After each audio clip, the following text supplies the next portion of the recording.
Dani, você fala muito, bastante sobre produtividade, sobre felicidade e o ambiente de trabalho. Então, o que realmente significa felicidade no mundo corporativo, no ambiente de trabalho? Então, primeiro uma coisa que eu gosto de desconstruir é, no início eu falava felicidade no trabalho. Na verdade, eu gosto de falar agora, que é um conceito que a professora Carla Furtado aprimorou e eu concordo, é felicidade de quem trabalha. Porque a felicidade, ela é do ser humano, ela não é da corporação. Uma instituição, ela não é feliz. O ser humano que está nessa corporação, nessa empresa, ele é feliz. Então, o que começou a acontecer e por que isso parece um tema da moda? Depois da pandemia, a gente começou a olhar mais para o ser humano. E tinha sempre essa questão da relação do trabalho, que tem que ser penoso, que tem que ser ruim, que tem que ser... E para muitas pessoas ainda é. A gente fala de camadas da população que precisam daquele dinheiro, que atravessam a cidade, que tem algo realmente muito desgastante. E isso, infelizmente, continua ainda e perpetua. Mas tem sim também uma ressignificação de um olhar das empresas para a felicidade e para o bem-estar da pessoa que está trabalhando lá. E quais são os maiores desafios nas empresas para elas criarem esse ambiente saudável? Porque a gente está passando por essa transição. Antigamente era muito manda quem pode, obedece quem tem Exatamente. sim, sim, não, não, é isto. E agora está mudando muito. Tanto é que a gente vê pelas próprias redes sociais, no Instagram, TikTok, Reels, a galera fazendo vídeo com os seus líderes e fazendo vídeo junto e tudo mais. Que antigamente jamais teria esse nível de intimidade, esse nível assim de mais tranquilo. Como que você enxerga essa mudança? Então, a gente tem uma mudança realmente desse ambiente que era mais comando e controle, exatamente como tu falaste, né? Manda quem pode, obedece quem tem juízo. E eu acho que, estudando um pouquinho o mercado de trabalho, existia um movimento das startups que trouxe isso de uma maneira muito intensa. Então, as startups começaram com menos hierarquia, num ambiente menos formal e com muito resultado. Então, algumas, claro, demorando anos mas algumas sendo um resultado muito positivo, sem precisar, na verdade, ter essa estrutura de comando e controle. E olhando para o ser humano, e olhando para onde a gente está indo como mercado de trabalho, futuro do trabalho, como a gente fala, mas na verdade já é atual, se questiona se esse modelo em que um comanda e os outros obedecem, ele é sustentável. Por que a gente fala isso? Porque os problemas hoje, eles estão muito mais complexos. Então, não cabe uma pessoa... Antigamente, a gente tinha um CEO que ficava CEO milhares de anos, quanto mais sênior ele era. Mas o conhecimento está mudando, os problemas são mais complexos, a gente precisa de ambidestria.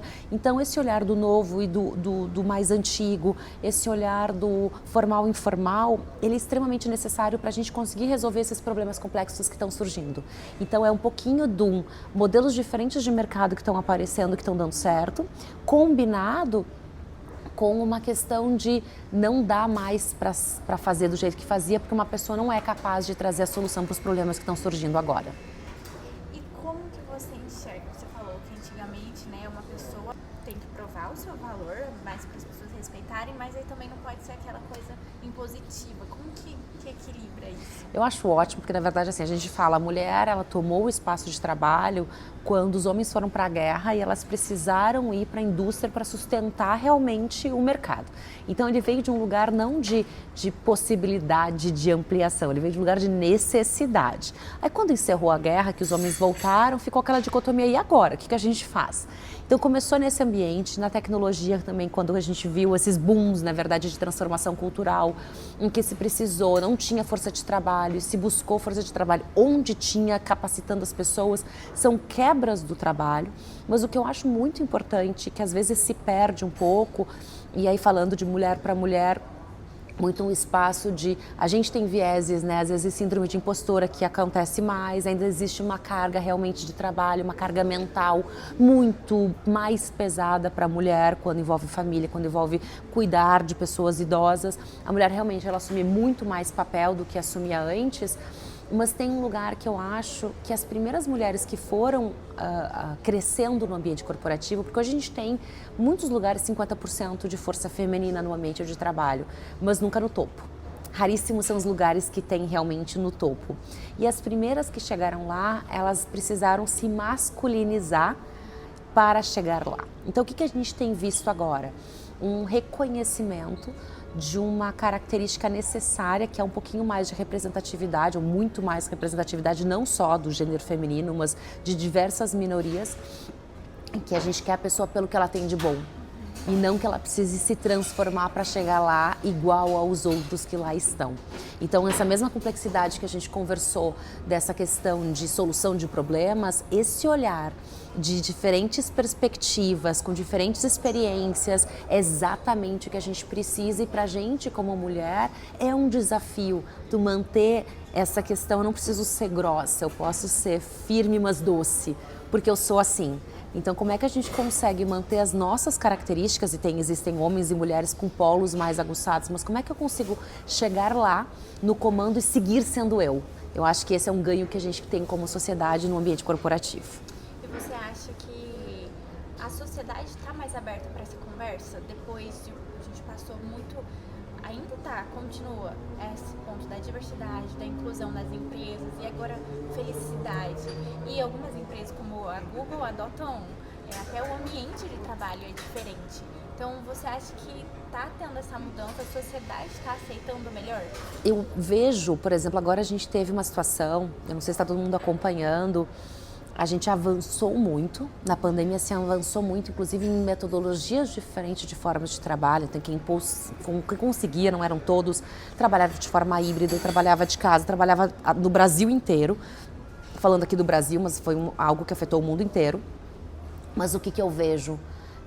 Quando acontece uma crise, quando acontece algo de fora, o resultado não está vindo da mesma maneira, se volta para um modelo que sempre se fez há muito tempo. Então a gente já percebe de maneira muito intensa nos Estados Unidos e agora aqui já chegando no Brasil, uma retração dos movimentos de diversidade e inclusão, como se dissessem, agora já passou da conta, já foi demais no pêndulo, volta tudo. E tem se começado movimentos justamente para reduzir. Então o que a gente enxerga? Mudança, por exemplo, vou dar um exemplo que todo mundo sentiu.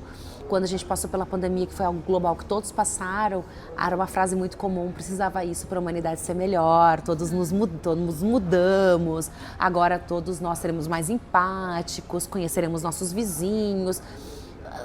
Não foi assim, porque a gente estava trabalhando daquela maneira há muito tempo, agora o movimento de retorno 100% aos escritórios com muita força. Inclusive o Google. Então o que eu vejo? Uma mudança para ser consistente, ela realmente é muito difícil, porque nenhuma ruptura de uma pandemia nos fez mudar completamente. Então o que eu vejo agora? Eu vejo que sim, há empresas que estão prestando mais atenção, entendendo que isso é muito benéfico e traz um espaço de sustentabilidade no mercado maior, mas eu vejo ainda muito essa questão de resistência à mudança do comportamento humano. E como que podem adotar? Eu gosto muito, eu tenho estudado muito segurança psicológica. E o que é segurança psicológica? É a capacidade das pessoas, é um sentimento, na verdade, da equipe, daquele grupo de pessoas, de ter um ambiente em que eles podem falar sempre com respeito, mas eles podem falar sem medo da consequência.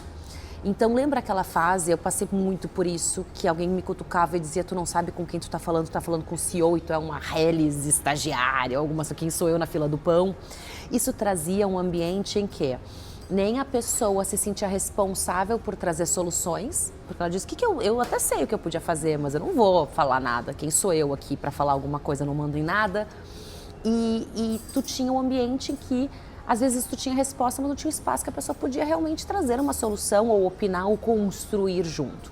Então, a segurança psicológica para mim é o primeiro grande passo. Uma forma muito importante em que tu cria um ambiente em que as pessoas se sentem incluídas, pertencentes e com voz. E ao fazer isso, tem uma dicotomia que eu gosto muito, que não só o líder vai ter mais oferta de sugestões daquilo que podem ser, e no final das contas a decisão é dele, porque esse papel da liderança de responsabilidade ele ainda é muito importante, mas vem de um lugar também em que tu tem uma gama maior de soluções, a pessoa participa, oferta mais, mas ela também tem uma responsabilidade, porque ela sai do lugar do esconderijo. Porque antes tinha muito esse lugar de, quem sou eu vou me esconder, eu vou sair às vezes eles já saem do holofote, não mostra, não diz que tu sabe. Então tem uma questão de autorresponsabilidade. Em inglês a gente usa accountability, que é uma palavra que não tem tradução perfeita para o português ainda, mas que todos somos responsáveis para chegar na solução. Todos somos responsáveis pela continuidade da empresa. E sai daquele lugar, eu não sou chefe, eu não mando nada e também vou falar nada. E quais características você considera assim, essencial para um líder, para realmente ser um líder? Primeiro, sair daquele lugar que é muito difícil, do ego. Então, o que acontece quando a gente se torna líder? Eu já estive muito nesse lugar e me encontro muitas vezes nesse lugar. Demorou tanto para eu chegar lá que eu não quero perder acontece muito na política também. Aquele lugar, quem está a serviço de quem? Então, eu estou a serviço das pessoas, as pessoas estão aqui para me servir. Eu vou lá, escuto e entendo. Então, quando eu assumi a liderança, foi um desafio enorme para mim lidar com aquele lugar que muitas pessoas vinham me procurar, muitas pessoas queriam saber, não porque eu era a Dani, queriam saber porque eu era a diretora de RH. Me procuravam para oferecer coisas, dizer como eu era importante, como eu era maravilhosa, porque eu era diretora de RH. Isso foi muito presente durante muito tempo. Então, o que acontece para o líder? Ele tem que sair um pouco deste lugar de ego, de hierarquia, de poder, de absolutismo que tem, e para um lugar de como é que eu te ajudo a fazer o teu trabalho. Então é muito de um lugar de facilitação do que a gente está construindo. E você já tem alguns anos que fala sobre a segurança psicológica, fala sobre esse assunto. Nesses anos, qual foi a sua maior gratificação, assim, de olhar e falar, poxa, meu trabalho está dando resultado? Teve algum caso assim? Vem muito de... Eu vou citar um de ontem. Eu estava fazendo uma mentoria e eu tinha sugerido a mentoria pelo Women in Law Mentoring, que a gente fundou há 10 anos atrás, protagonismo de mulheres advogadas, no ambiente jurídico, na verdade, ampliou agora. E vem de um lugar em que a gente não fala só de trabalho na mentoria, porque quando tu olha o ser humano como uma pessoa, como um ser íntegro, tu entende que coisas que aconteceram na tua vida podem afetar o trabalho e vice-versa. E a gente estava conversando sobre a relação, o poder da comunicação. Então, eu estava conversando sobre o relacionamento dessa minha mentorada, falando muito da interação e de como trabalhar à noite e o tempo todo afetava o relacionamento e a dedicação. Ou, às vezes, tu estava jantando, mas tu não estava jantando com a pessoa, porque tu estava com o celular, tu estava dando aquele lugar para o trabalho de onipresença que não deve ter. E conversando com ela, ela falou, eu não imaginava, eu fiquei muito emocionada ontem, eu não imaginava que ao entrar numa mentoria, eu não só melhoraria alguma coisa no meu trabalho, mas eu melhoraria alguma coisa no meu relacionamento. E é interessante porque isso vem de maneira, espelho, né? Então, quando ela foi me explicando que ela construiu as conversas corajosas, o ambiente que eles criaram, eu olhei para ela, agora tu acabaste de me inspirar também, eu quero fazer o mesmo. Então vem muito de um lugar de, às vezes a gente ensina, e eu sei que isso na mentoria se fala muito, mas eu acho que quando o líder está aberto a ser um líder que escuta os outros, ele acaba aprendendo muito mais do que aquele líder que quer se proteger num lugar autoritário de só dizer o que tem que ser feito. Então, eu acho que quando a gente aprende a trabalhar como equipe, a inteligência coletiva sempre vai superar uma inteligência individual. Então, o líder tem muito a ganhar nesse lugar. Eu tenho esse exemplo de ontem nessa mentoria, mas eu tenho inúmeros outros exemplos em que o time literalmente me salvou.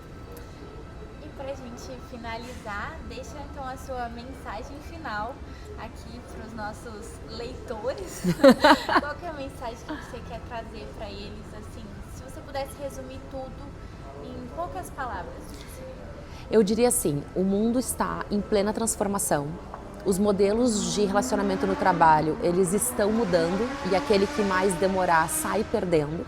Então a gente tem que trabalhar num autoconhecimento para não cair nesse lugar de ego e que tem muita ciência e como fazer. Então não sabe por onde começar, procura ajuda, pede ajuda, tem segurança psicológica, que é um tema extremamente importante, tem a pós-graduação que dá para fazer, tem cursos para fazer, mas tem leitura, tem busca. Segurança psicológica é um tema que eu acho que vale, e negar e achar que felicidade é algo divertido e leve, fluffy, que o pessoal fala, ah não, isso não é para mim, eu acho que a pessoa precisava começar a rever esse processo.